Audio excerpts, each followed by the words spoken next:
There were moments when men's cruelty could not be explained. It had to be seen.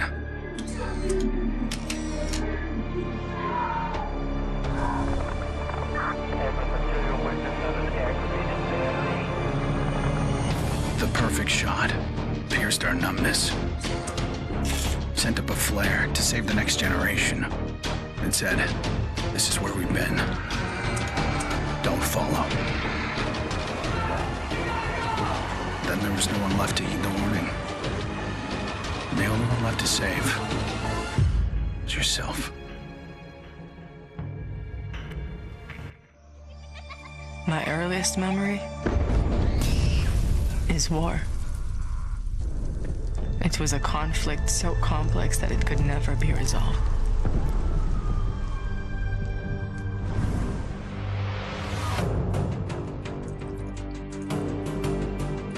But this war isn't complicated.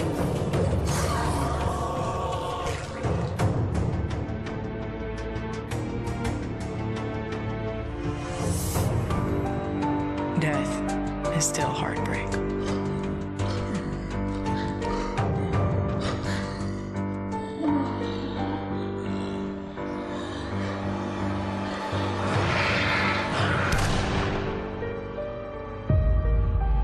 But a kill is a kill.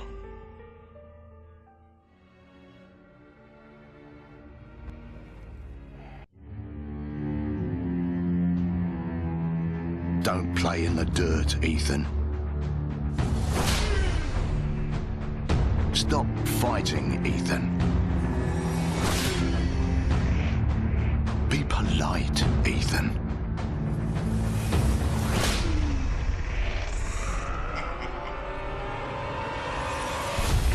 We can suppress the animal instincts all we want, bury them under layers of polish.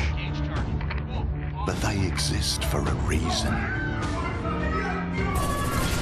When we lived in a genteel fairy tale world, somebody did the dirty work out of sight. But when the fairy tale turned nightmare,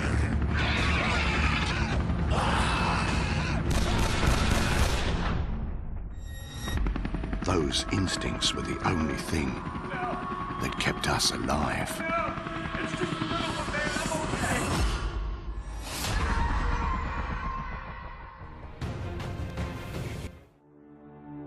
Where there is life, there is light. The glow of hope. At times, it burns brightly, but dwindles and fades.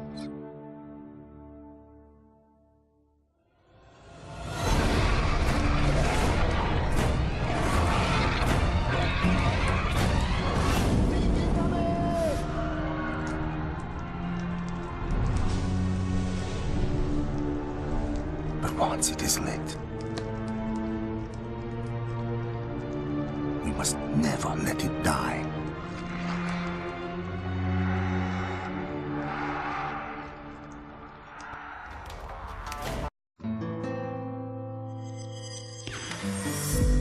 I was born into this life.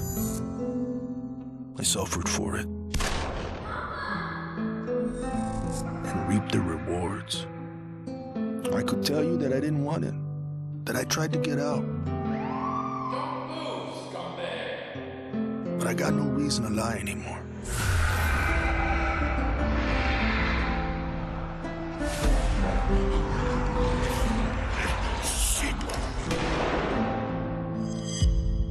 That life is the only reason I'm still here.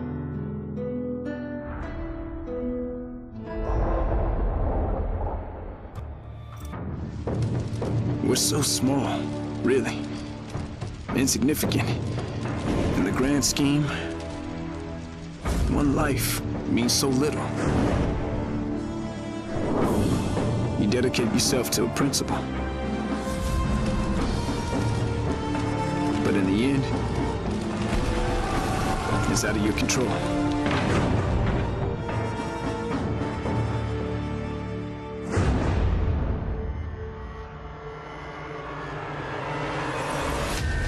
In this world, principles get you killed. You lend a hand, it gets torn off. You hesitate, you die. So you want to save someone? Save yourself. To all my classmates who alienated me because I was different. To anyone who never gave me a chance. To the people who ignored me while I hid behind zeros and ones. Thank you.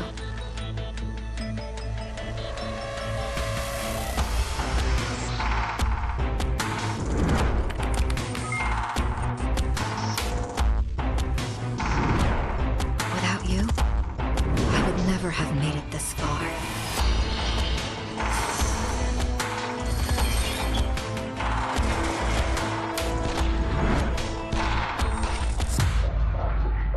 I would have been weak and dependent. I would have ended up just like you.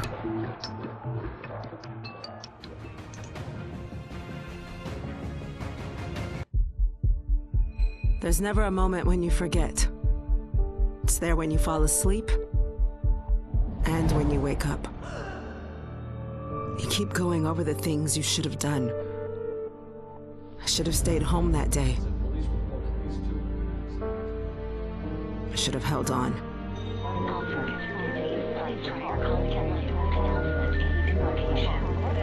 The agony is always there. But I've learned to live with it. Because the only thing stronger than regret is hope.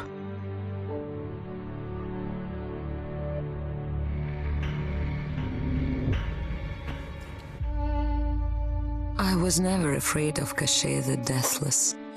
I laughed at the fairy tale of this undead phantom. A woman of science would never fear such silliness. But what do we know?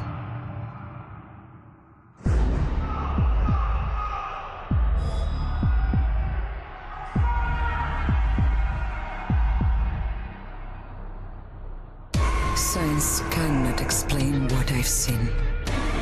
And in the face of such horror, there is no logic.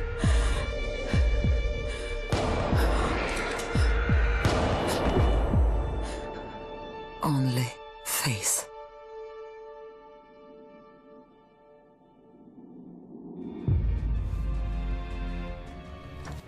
I was just a boy when the Soviet Union collapsed. The nation was divided in two. Those with power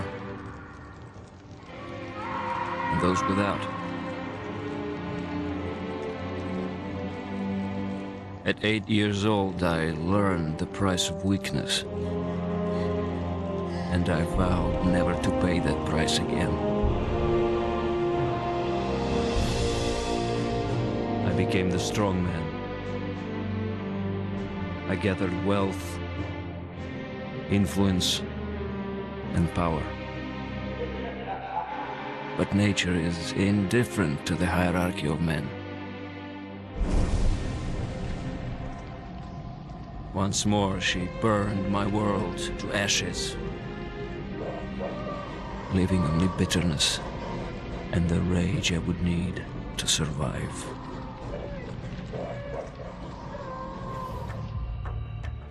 People don't believe something can happen until it does. They live in cheerful ignorance of the coming storm. I could see nothing else. When it finally arrived, I felt relief. At least now the danger had taken shape. Now, I had a target.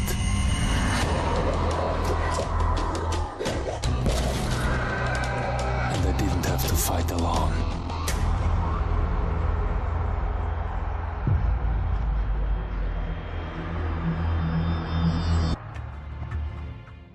I will not be welcome in the kingdom of heaven. That fate was never in the cards for a man like me.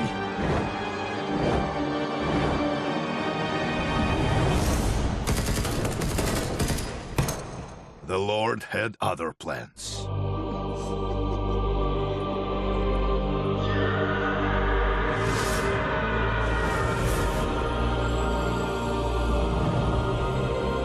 I have made my peace with God.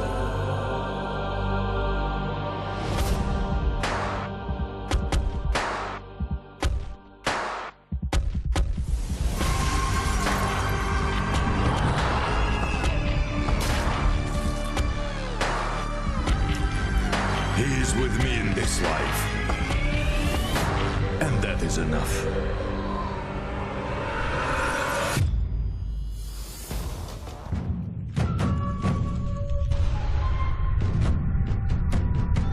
I was 11 years old the first time I felt the ground shake. My instinct was to leave. But my grandparents wouldn't hear of it. This is our home, they told me. We don't leave. I came to live by that code. Earthquakes, tsunamis, typhoons, they're all part of life here. We accept them. We don't leave. When the evacuation was announced, I rejected it. This wasn't our way. Then I saw them. And I understood. This wasn't another disaster. This was a war.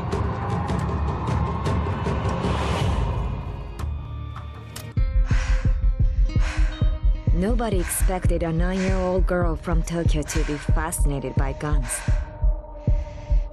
Nobody imagined a 22-year-old university senior would drop out and train for the biathlon. Nobody believed that the daughter of a salaryman could win Olympic gold. And nobody predicted that a necrotic plague would decimate our planet's population. But life is all about the unforeseen.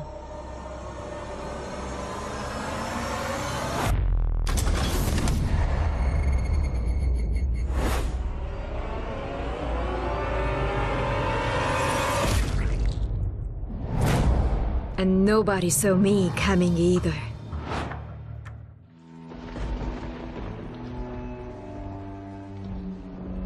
I always wanted to be a cop. Thought I could do some good. But the scum on the street kept destroying lives. While I was wrapped up in red tape.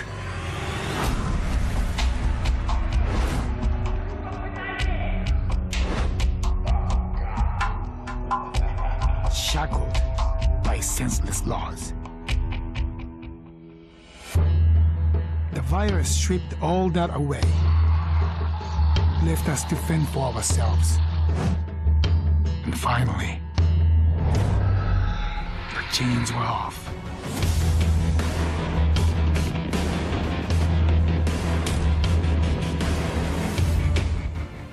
Growing up in Tokyo, you either became a salaryman, or you were a waste.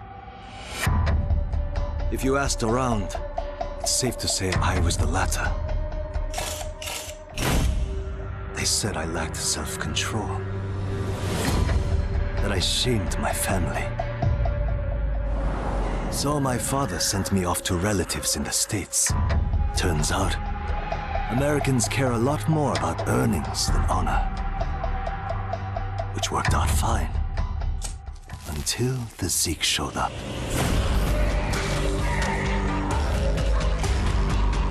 The Japanese decided to evacuate.